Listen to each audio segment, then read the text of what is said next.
dulu sel. Siap. Biar ini menyala. Ya, oke bang, gimana? Hari ini bang, mungkin bang, agendanya hari ini. Kita mulai ya. Jadi saya perkenalkan dulu ya, nama saya Patra Edin.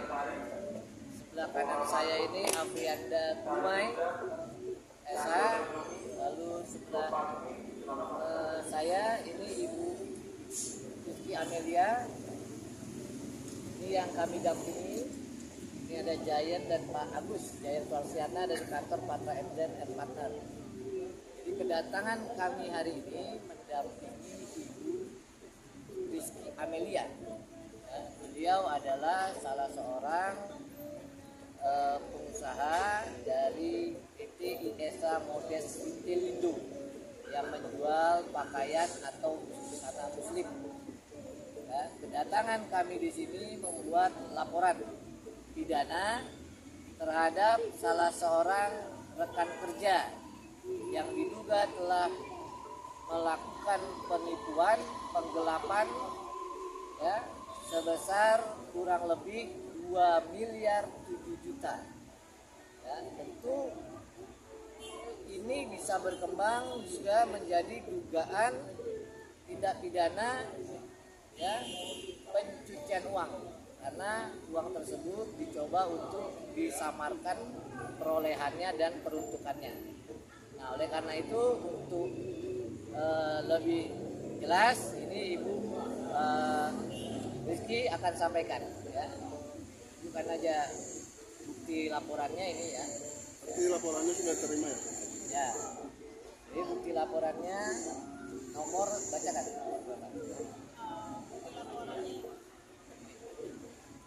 Nomor STTLP strip B strip 1762 strip 3 2025 SPKT. Pasal apa bang yang disangkakan? Nah, coba silakan jelasin. Saya pegang aja Pak. Dijelasin aja gitu. Jadi pada tahun 2019 sudah yang terlapor itu bekerja pada saya di perusahaan saya yang saya tugaskan atau saya beri wewenang untuk melakukan pembayaran barang saya kepada konveksi dan vendor. Tapi selama 4 tahun berjalan sampai 2024 September saya merasa janggal karena makin kesini kok semakin banyak persoalan utang piutang dan nominalnya itu semakin lama semakin besar dan semakin tidak masuk akal, sedangkan barang dagang itu sudah tidak ada. Nah, jadi makanya saya melakukan audit dan hasilnya pada bulan Februari 2025 sudah keluar dan benar adanya telah terjadi pengelapan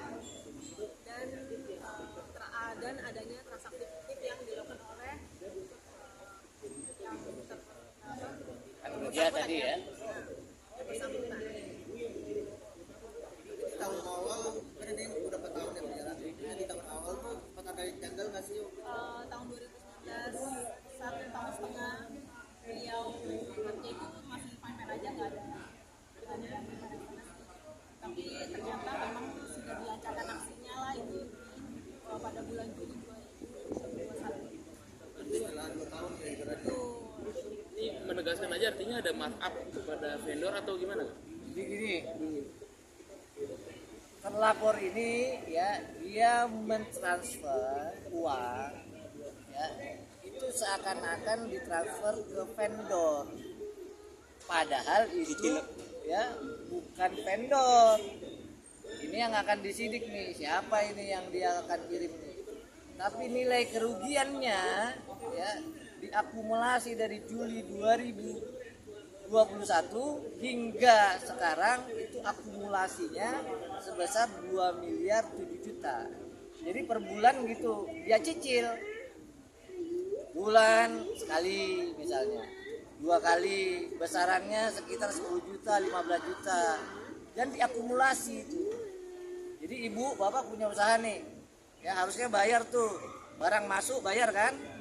Harusnya kan bayar kepada vendor dong, kepada konveksi dong, ya kan? Nah ini ada yang dibayar ke konveksi diselipin ke orang yang bukan vendor, gitu loh. Jadi diakumulasi nilainya besar karena sudah 2021 2022, 2023, 2024. Nah, itulah akumulasinya. Kak, mungkin setelah proses audit apa tanggapan dari terlapor mungkin? Beliau dan suami sih alhamdulillah kooperatif ya, dan Sempat membuat apa? sempat membuat pernyataan juga dan mengakui kalau benar adanya yang bersangkutan itu melakukan manipulasi data. Ada itikat baik buat menyelesaikan secara keluarga nggak sih sebelumnya? Awalnya sudah ada itikat baik, yaitu dicicil total kerugian sekitar 135 juta, tapi kan setelah itu kan baru dilakukan audit ya kan, jadi sempat dicicil sekitar 125 juta, tapi makin kesini untuk suami sih khususnya ya itu tidak berkenan untuk memberikan rekening orang, jadi kami kami rasa sudah tidak ada kooperatif dari pihak yang bersangkutan gitu. Makanya saat somasi keluar tidak dipindahkan lah somasi kita ya sampai 2 kali, sampai akhirnya kita sekarang melapor. Harapannya, apa harapannya pada pihak kepolisian? Harapannya sih ya semoga pihak kepolisian dapat segera memproses hukum ya, dan saya diberi keadilan. Berarti ya masih membuka pintu restoratif justice kayak ibaratnya minta Restoratif justice nggak akan bisa karena ini lebih dari 2 juta kan. Restoratif justice itu hanya bisa kalau nilai kerugiannya 2 juta.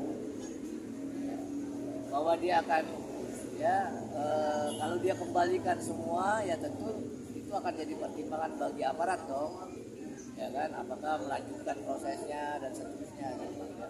Tapi dari kakak sendiri ada penyampaian kayak ibaratnya kalau dikasih uangnya full gitu Itu sudah laporan pidana, sudah laporan pidana, dan ini sebelumnya sudah diingatkan, bukan nggak diingatkan. Kita juga bukan orang apa ya kan, kita ingatkan baik-baik, kita datang ya. Nah, itu. Pasal apa aja bang dilaporkan? Ya? Pasal apa aja yang dilaporkan? Pasal 378 dan 372 ya, penipuan dan penggelapan dan dugaan yang kita inginkan nanti dalam pengembangan penyelidikan, pasal 2, pasal 3, pasal 4 Undang-Undang Tindak Pidana Pencucian Uang. Ancaman hukumannya bang?